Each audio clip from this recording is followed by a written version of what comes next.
¿Es rico o no Ricardo Anaya? ¿Cuál es tu valoración de todo esto, Álvaro Delgado? Buenos días.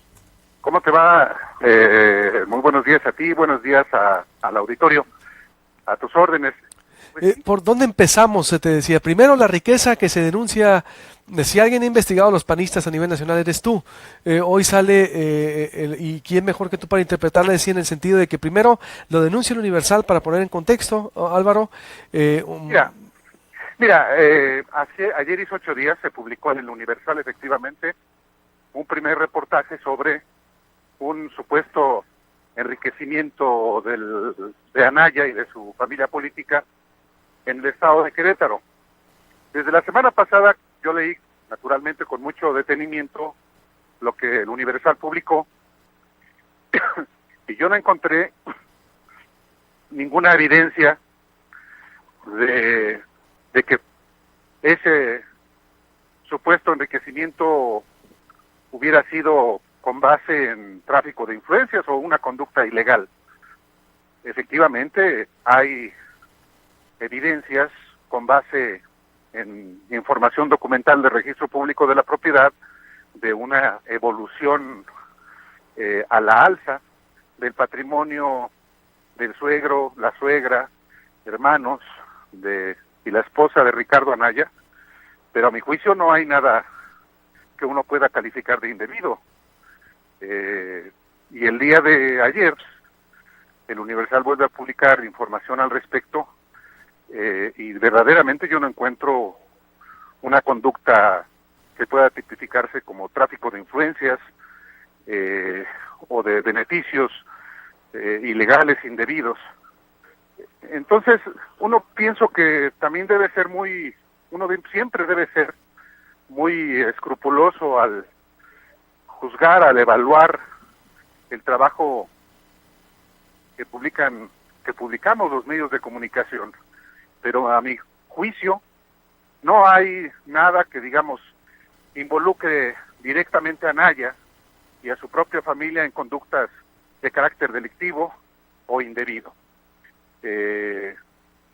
Esa es la opinión que yo tengo después de leer lo que se ha publicado, y apenas el día de ayer, justamente, Anaya, que había ya negado todas las imputaciones desde el Universal, afirma que en realidad fue una filtración al Universal,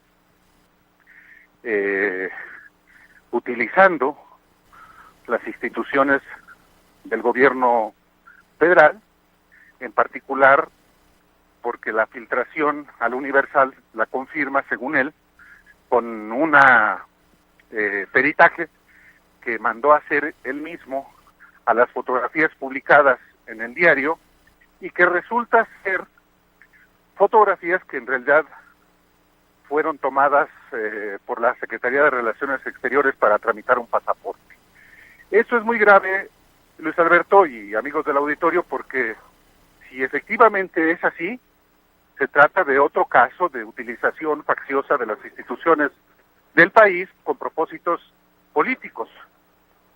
Y en esto tiene uno que ser muy contundente también. Es inaceptable que para golpear políticamente a un personaje, en este caso a Ricardo Anaya, y también al Partido Acción Nacional, se utilicen las instituciones del Estado. Eso es lo que está acusando Ricardo Anaya, y no me extraña en lo más mínimo.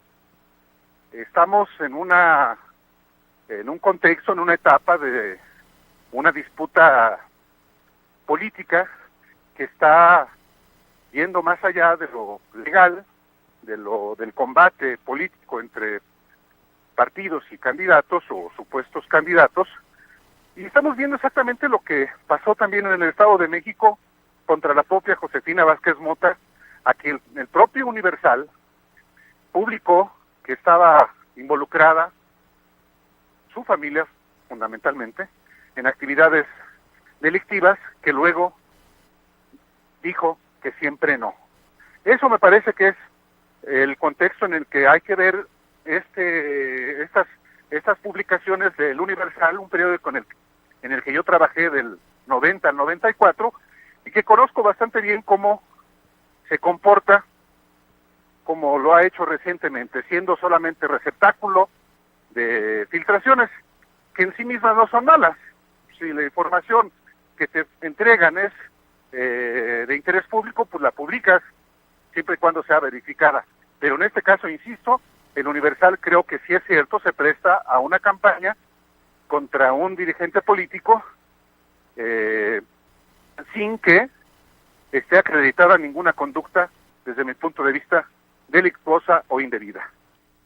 No, pues ya, para que lo digas tú, digo, en verdad, sí tiene mucho peso, Álvaro o Delgado, es decir... Pero lo digo yo, pero lo puede decir cualquier periodista, cualquier persona.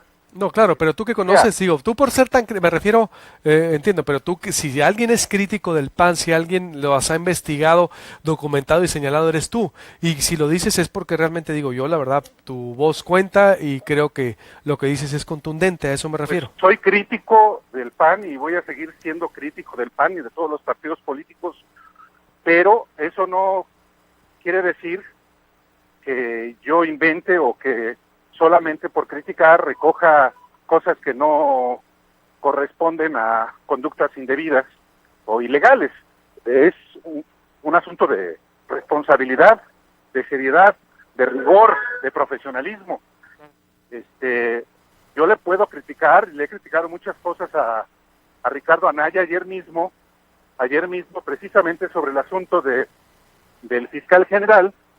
Le pregunté sobre, por ejemplo, un asunto que sí es muy importante, el pase automático del actual procurador Raúl Cervantes, pues lo avaló el propio Ricardo Anaya, siendo presidente interino del PAN, después de que el 10 de diciembre de 2014 se aprobó la ley de la Fiscalía General y fue avalada por 96 diputados del PAN, entre los cuales está el actual secretario general Damián Cepeda, el vocero actual del CEN, que es Fernando Rodríguez Doval, y la suplente de Ricardo Anaya. Entonces, yo ayer mismo le pregunté a Anaya al respecto y dio evasivas.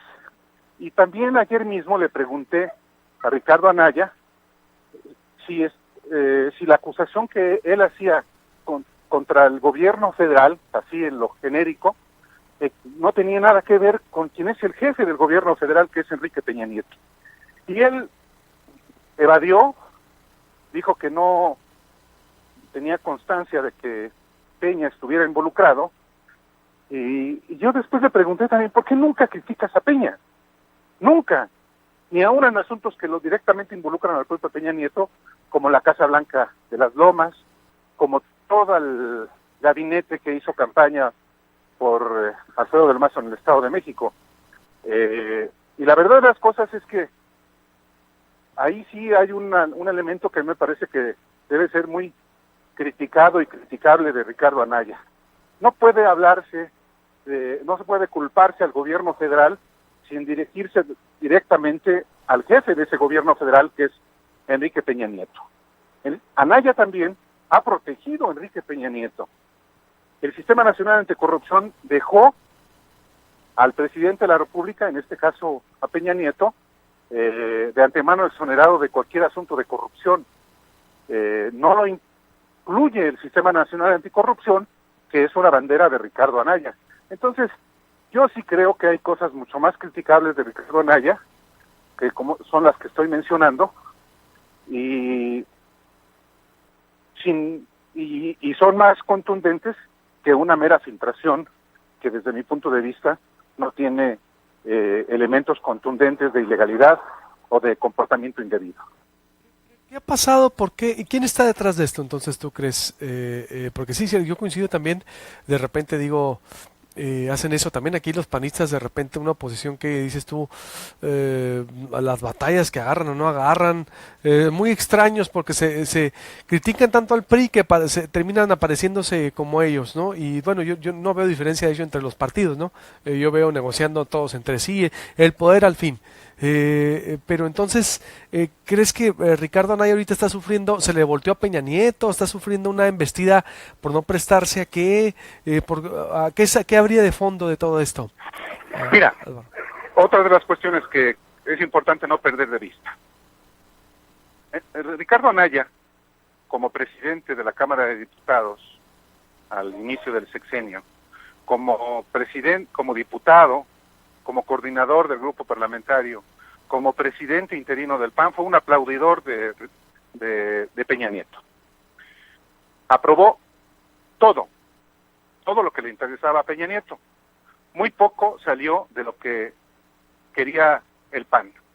Y lo que quería el PAN salió mucho. Por ejemplo, o contraproducente. Por ejemplo, la creación del Instituto Nacional Electoral, que es una propuesta panista. Acordémonos que el PAN le dice al gobierno de Peña que le va a aprobar la reforma energética solamente a cambio de que haya una reforma política, que la hubo, y que fue la creación del INE. Y el INE, crear el INE tenía dos objetivos según Ricardo Anaya, según Gustavo Madero, según Roberto Gil Suárez.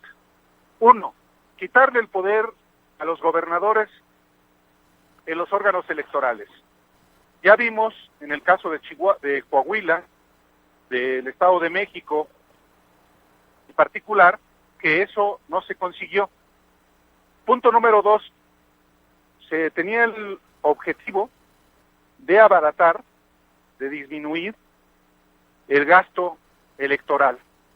Tampoco se logró, si estamos viendo cómo se autorizaron ya este inaudito gasto de campaña de casi 7,000 millones de pesos, más los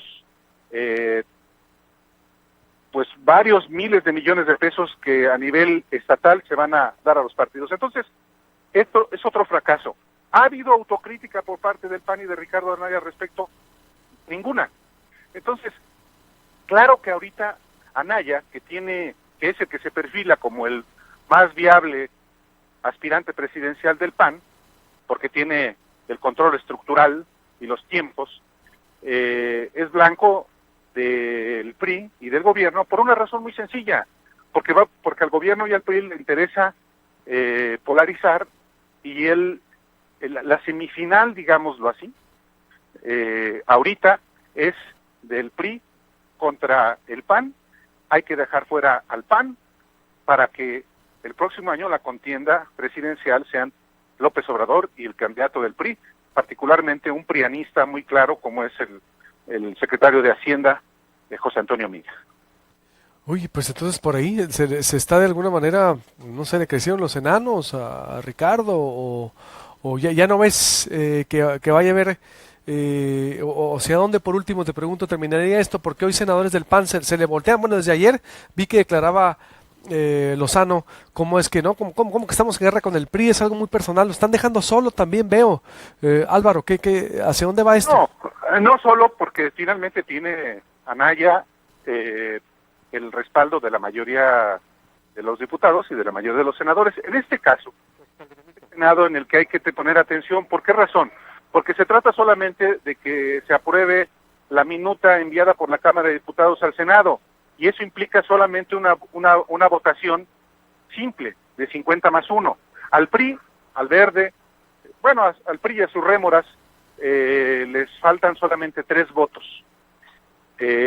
Y es muy probable que algunos del PAN puedan votar a favor de esa minuta, que implica que el actual Procurador General de la República, un ex senador priista, se convierta en el fiscal general de la Nación durante los próximos 3 años, es decir, no solamente el próximo sexenio, sino la mitad del otro. ¿Qué es lo que quiere Anaya? Pues Anaya quiere que no sea él, sino que sea alguien en el que pueda confiar para que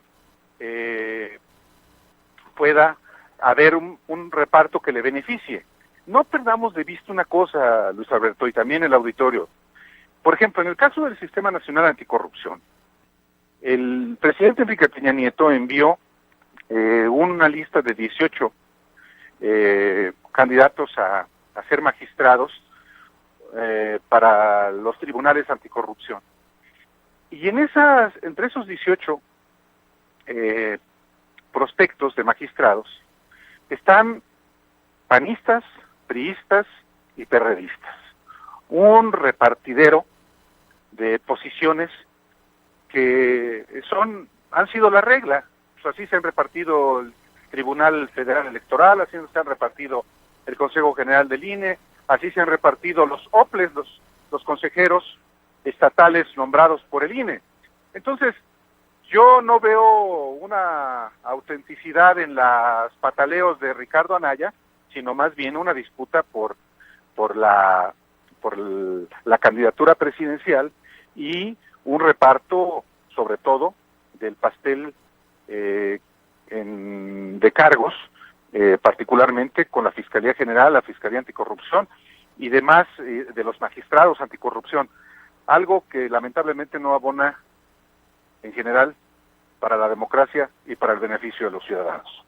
De acuerdo, y al rato terminan peleando y decir, mira, ahora veo cómo, pero precisamente es eso que intereses. Muchas gracias, Álvaro Delgado, como siempre, un placer, estamos en contacto. Al contrario, muy buen día.